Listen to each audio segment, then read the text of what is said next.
Chaque jour, Charles et Carole vous présentent la leçon de l'école du sabbat.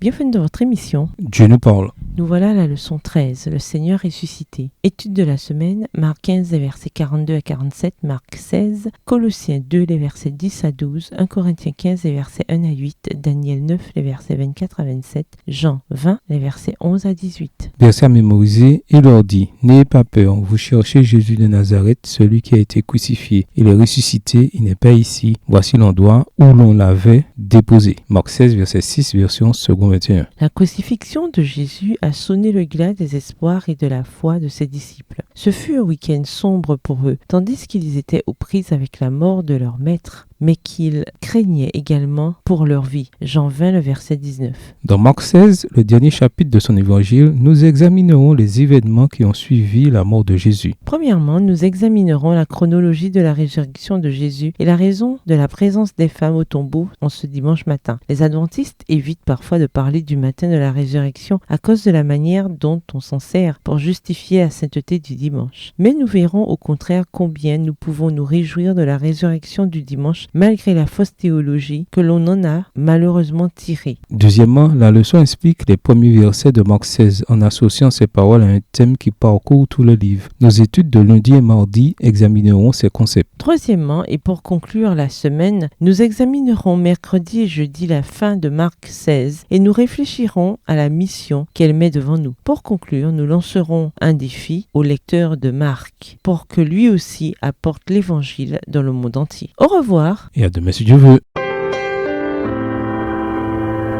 Dieu nous parle. Chaque jour, Charles et Carole vous présentent la leçon de l'école du sabbat.